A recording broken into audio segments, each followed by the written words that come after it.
It's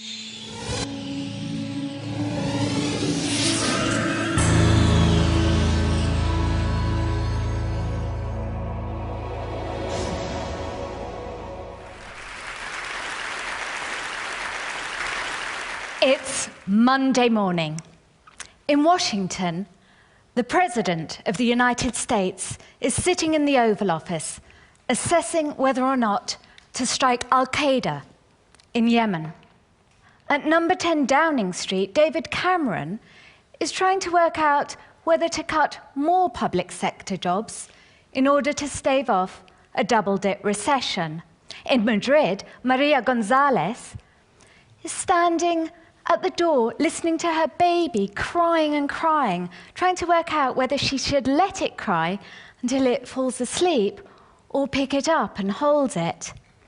And I am sitting by my father's bedside in hospital, trying to work out whether I should let him drink the 1.5-litre bottle of water that his doctors just came in and said, "You must make him drink today." My father's been nil by mouth for a week.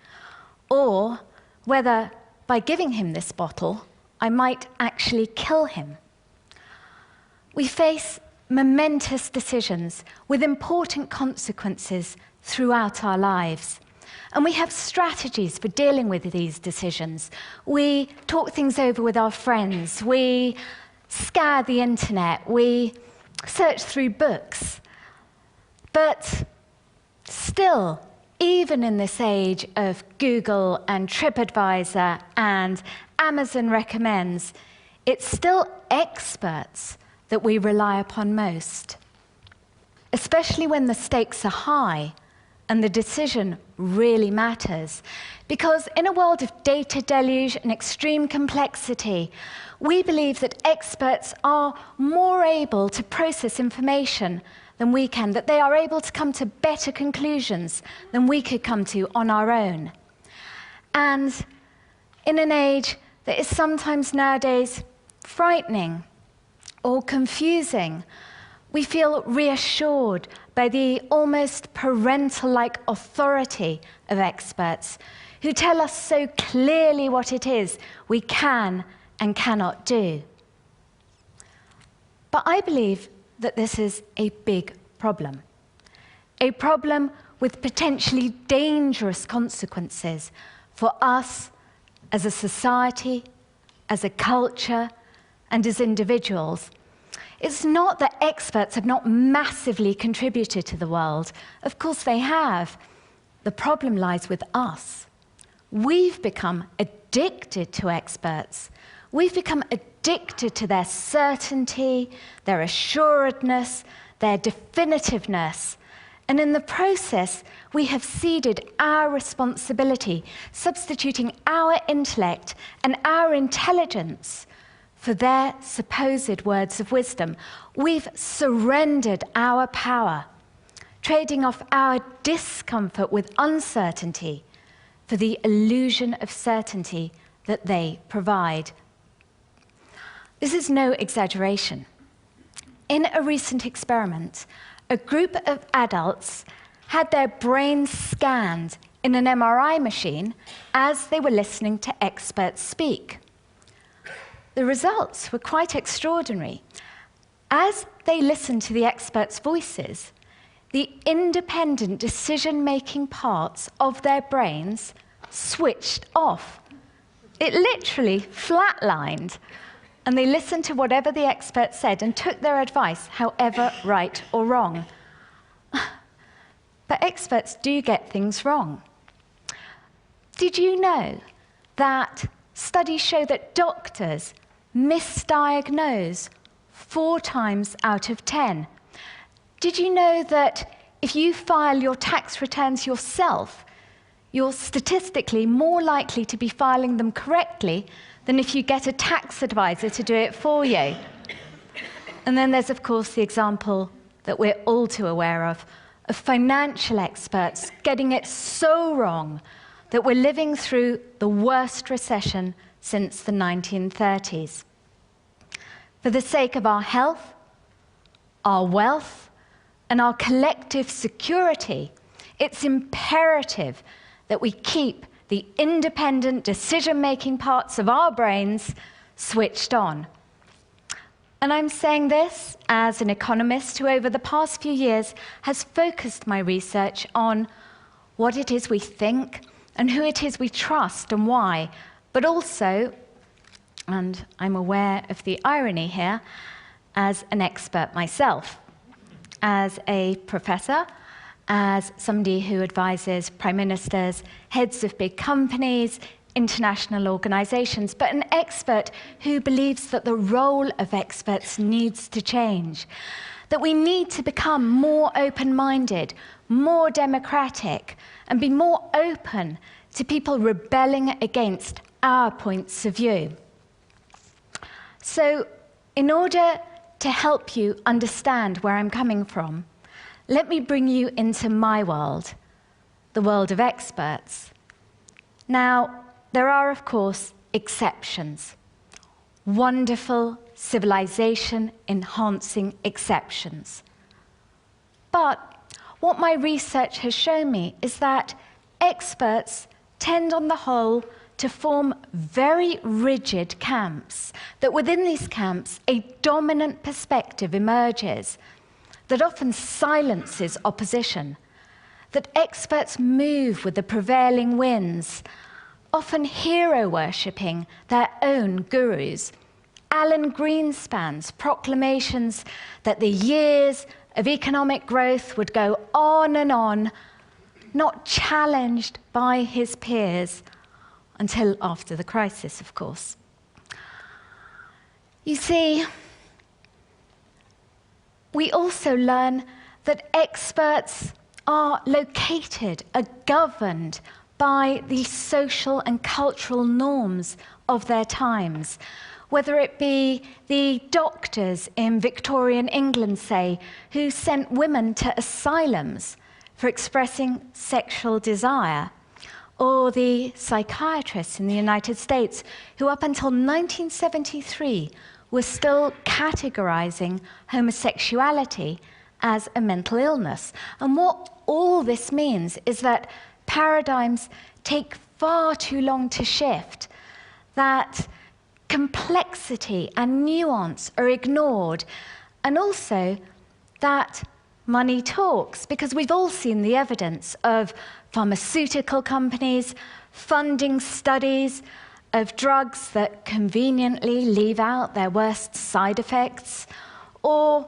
studies funded by food companies of their new products, massively exaggerating the health benefits of the products they're about to bring by market. A study showed that food companies exaggerate it typically 7 times more than an independent study. And we've also got to be aware that experts, of course, also make mistakes. They make mistakes every single day. Mistakes born out of carelessness. A recent study in the Archives of Surgery reported surgeons removing healthy ovaries, operating on the wrong side of the brain, carrying out procedures on the wrong hand, elbow, eye, foot, and also mistakes born out of thinking errors.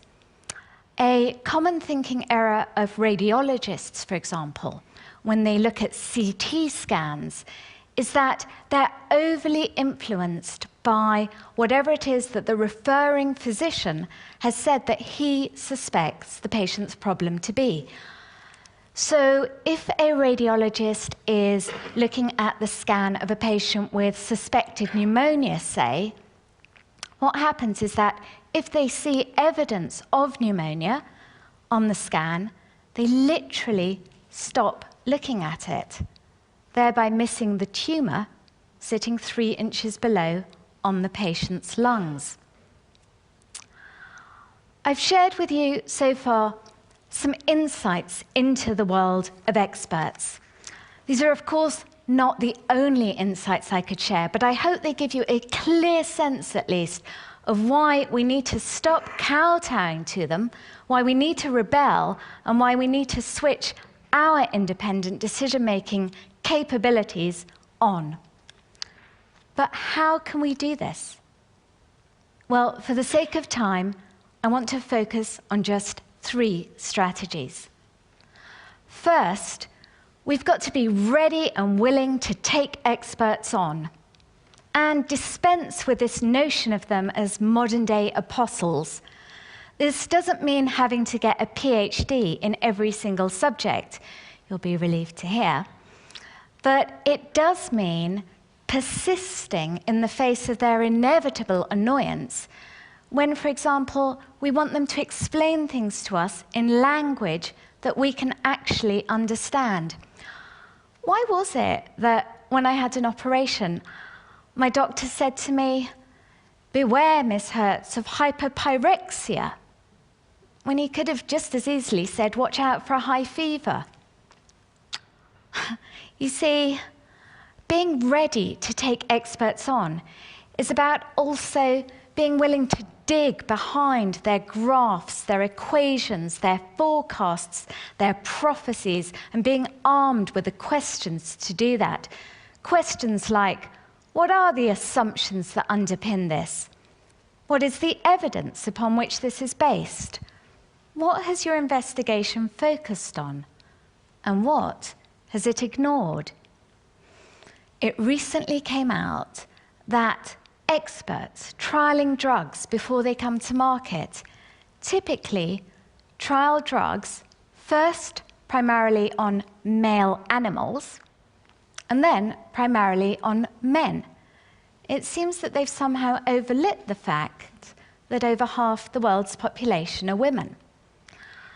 And women have drawn the short medical straw because it now turns out that many of these drugs don't work nearly as well on women as they do on men.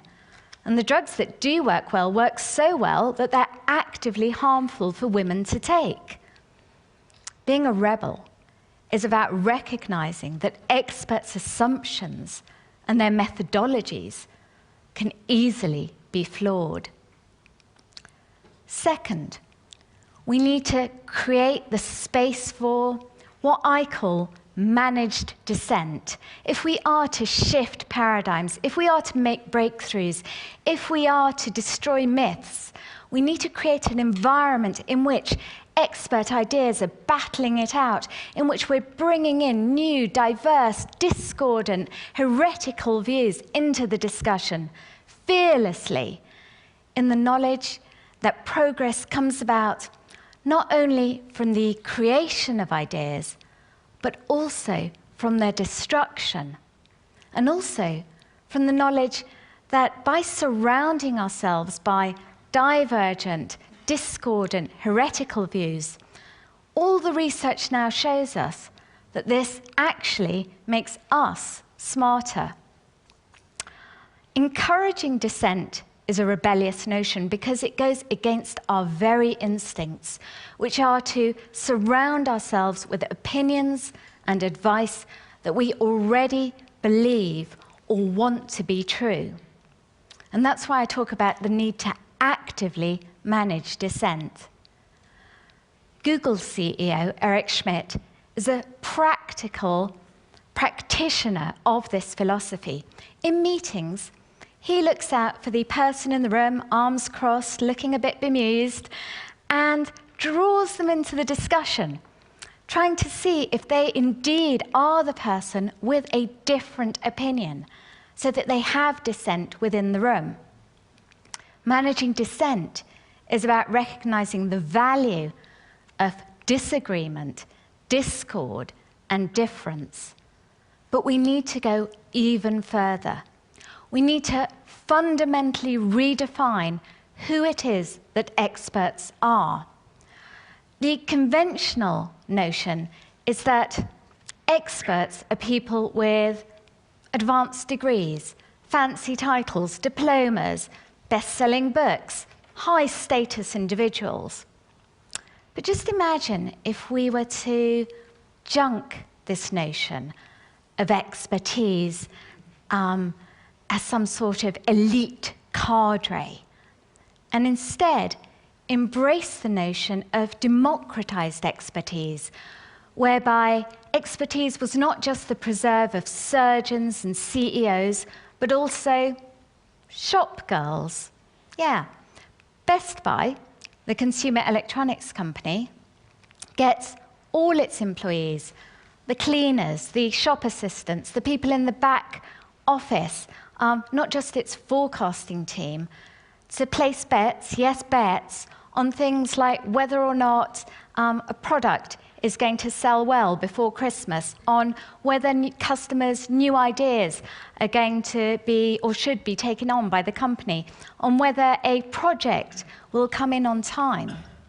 By leveraging and by embracing the expertise within the company, Best Buy was able to discover, for example, that the store that it was going to open in China, its big grand store, was not going to open on time, because when it asked its staff, all its staff, to place their bets on whether they thought the store would open on time or not, a group from the finance department placed all their chips on that not happening. It turned out that they were aware, as no one else within the company was, of a technological blip that neither the forecasting experts nor the experts on the ground in China were even aware of. The strategies that I have discussed this evening: embracing dissent, taking experts on, democratizing expertise, rebellious strategies, are strategies that I think would serve us all well to embrace as we try to deal with the challenges of these very confusing, complex, difficult times. For if we keep our independent decision-making part of our brains switched on, if we challenge experts, if we're skeptical, if we devolve authority, if we are rebellious, but also if we become much more comfortable with nuance, uncertainty, and doubt, and if we allow our experts to express themselves using those terms too, we will set ourselves up much better for the challenges of the 21st century. For now, more than ever, is not the time to be blindly following, blindly accepting, blindly trusting. Now is the time to face the world with eyes wide open. Yes, using experts to help us figure things out, for sure. I don't want to completely do myself out of a job here, but being aware of their limitations, and of course, also our own. Thank you.